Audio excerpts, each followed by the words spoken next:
Често ме питате, защо създаде кралицата в теб. Ами създадох я, защото вярвам, че всяка жена заслужава всеки ден да има време за най-важната среща в живота си, а това е срещата с самата нея. Живеем в свят, в който постоянно сме необходими на някого.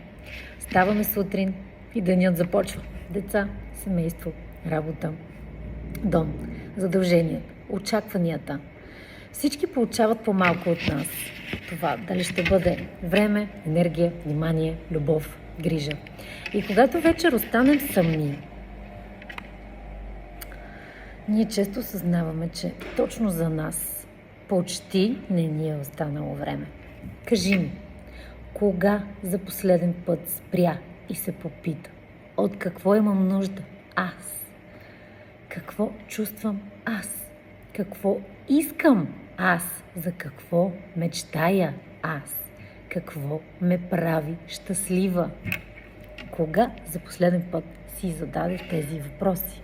И въпроси изглеждат толкова лесни, а всъщност за някои дами са изключително трудни, защото те нямат отговор на тях. Много по-лесно е да кажеш какво не знаеш, какво не желаеш, какво някой друг харесва или прави. Но какво харесвам аз, какво искам за себе си аз? Те просто са забравили, защото са спрели да се чуват, да се виждат, да си обръщат внимание. Толкова дълго време живеем за всички останали, че сме спрели да разговаряме с себе си. Точно за това създадох кралицата в теб. Тя е ежедневна практика. Всеки ден избираш карта.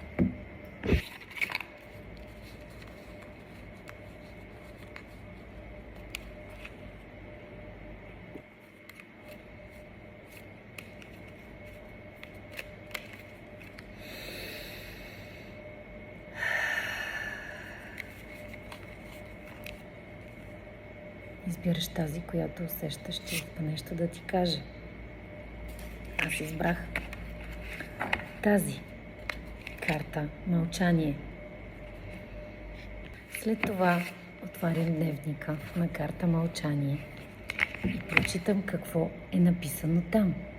И ето тук си записвам своите осъзнавания, своите мисли, всичко, което ми е минало през акъл, всичко, което ми тежи, всичко, което искам да остане на тези страници.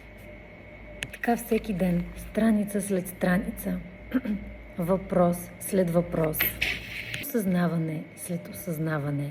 И така малките стъпки създават голямата картина, откъдето идва и голямата промяна. Всеки ден отделяй по няколко минути. Няколко минути посветени само и единствено на теб. Защото ти си най-важният човек в твоя живот. Вярвам, че когато една жена се научи да чува себе си, тя започва да живее по един съвсем ритмичен и различен начин.